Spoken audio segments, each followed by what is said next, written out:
राधे राधे, जय श्री कृष्णा। कैसे हैं दोस्तों? आशा करती हूँ आप सब स्वस्थ होंगे, अपने अपने घर परिवारों में। स्वागत है आपके अपने चैनल कृष्णा सखी मलिका में। तो दोस्तों, आज जो मैं वीडियो बनाने जा रही हूँ वो है नवरात्रि की स्पेशल वीडियो। ये उन लोगों के लिए है जो अपने घर में कलश स्थापना या अखंड ज्योत नहीं जगा सकते हैं।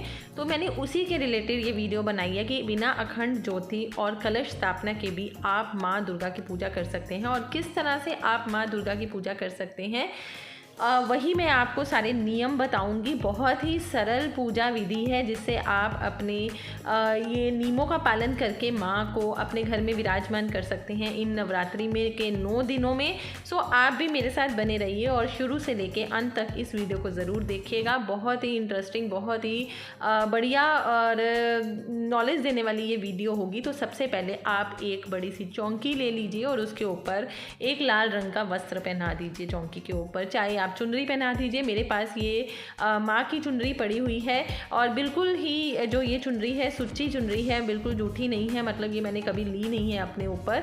और ये मैंने इस बार सोचा है कि माँ के नीचे जहाँ पे मैंने माँ को विराजमान करना है उस चौंकी के ऊपर मैं पहले ये चुनरी बिछाऊंगी। और उसके बाद दोस्तों हमने ये चावल लेने हैं। 3 मुट्ठी मैंने ये चावल लिए हैं, जिसमें 1 मुट्ठी में हम सबसे पहले माँ को विराजमान करेंगे। अगर आपके पास माँ का विग्रह नहीं है तो आप माँ के चिटपत्र, जो कि कहते हैं जो फोटो होती है माँ की, वो भी आप विराजमान कर सकते हैं। अगर विग्रह है तो आप विग्रह भी विराजमान कर सकते हैं। उसके बाद एक पानी से भरा कलश ले लीजिए और उसके अंदर 1 रुपये का सिक्का डाल दीजिए और उसके ऊपर आप एक छोटा सा प्लेट रखें और उस पर भी चावल डाल दीजिए। ये जो हम डाल रहे हैं ये कलश स्थापना ना करके इस तरह से हम कलश की जगह हम इसकी स्थापना कर देंगे, जो कि कलश स्थापना के बराबर मानी जाती है। और उसके बाद आप उसके ऊपर एक फूल रख सकते हैं।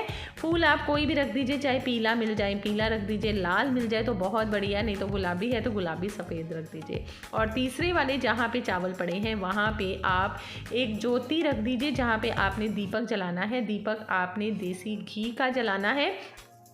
तो कि 9 दिन ये दीपक जो भी हम जलाते हैं अपने घर में नवरात्रि में, देसी घी का ही दोस्तों दीपक जलाना चाहिए।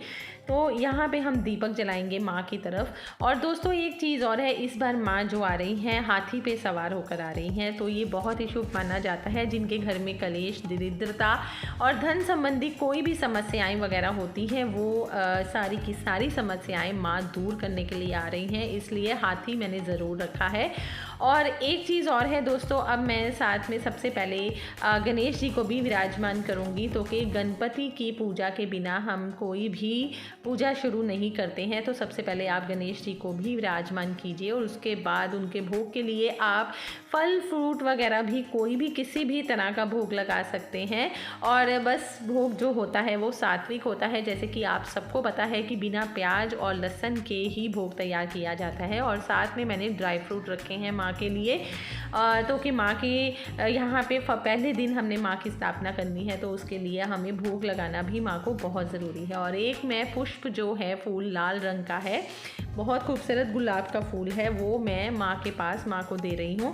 और साथ में सबसे पहले जब हम पूजा आरंभ करते हैं दोस्तों, तो हमें सबसे पहले आचमन करना चाहिए जल से। तो हम जल से सभी का आचमन करेंगे। गणपति बप्पा का आचमन करेंगे, माँ का करेंगे, कलश का करेंगे और ज्योति का करेंगे, और जो हमने भोग लगाया है माँ को वो भी हम आचमन करेंगे। और उसके बाद दोस्तों बारी आती है माँ को श्रृंगार करने की। तो उससे पहले मैं माँ को श्रृंगार से पहले भी हम गणपति को वस्त्र पहनाएंगे। तो गणपति जी को हम वस्त्र पहना रहे हैं।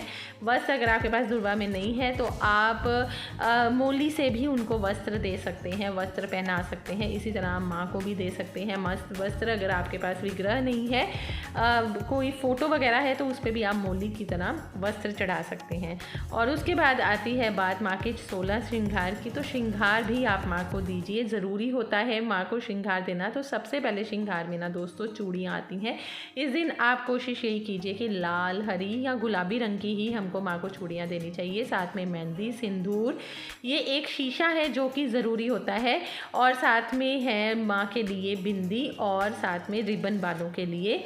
एक साथ में ये काजल है, बहुत ही खूबसूरत है। और एक कंघी देनी भी बहुत ज़रूरी होती है। ये है माँ के 16 श्रृंगार। इसके अलावा भी अगर आप श्रृंगार देना चाहते हैं, जैसे कि लिपस्टिक लिपस्टिक होती है, कानों के कुंडल होते हैं, गले का हार होते हैं, तो आप वो भी देख सकते हैं। मैं अपनी जो अगली वीडियो कल मैं बनाऊंगी उस वीडियो में आपको मैं माँ के सारे 16 श्रृंगार बताऊंगी कि कौन कौन से माँ को हम 16 श्रृंगार अर्पण कर सकते हैं।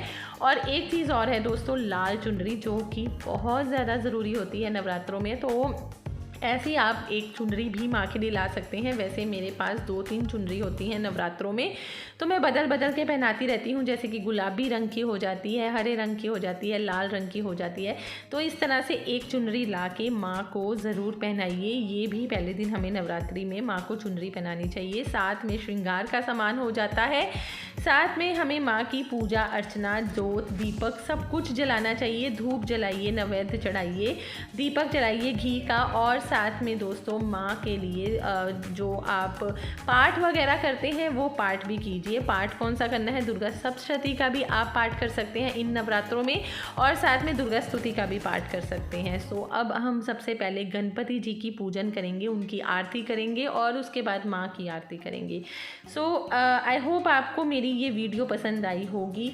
तो कि इसमें काफ़ी ऐसी चीज़ें हैं, जैसे कि हम लोग कई लोग नौकरी वगैरह पे जाते हैं, काम वगैरह पे जाते हैं, वो अखंड ज्योति नहीं जला सकते हैं और ना ही वो कलश स्थापना समय होता है। तो इसके लिए ये सबसे बढ़िया है कि आप इनको इस तरह से जो मैंने आपको विधि बताई है उस विधि पूर्वक, नियम पूर्वक आप माँ को अपने घर में विराजमान कर सकते हैं इन 9 दिनों में और माँ को प्रसन्न कर सकते हैं इन नियमों का पालन करके।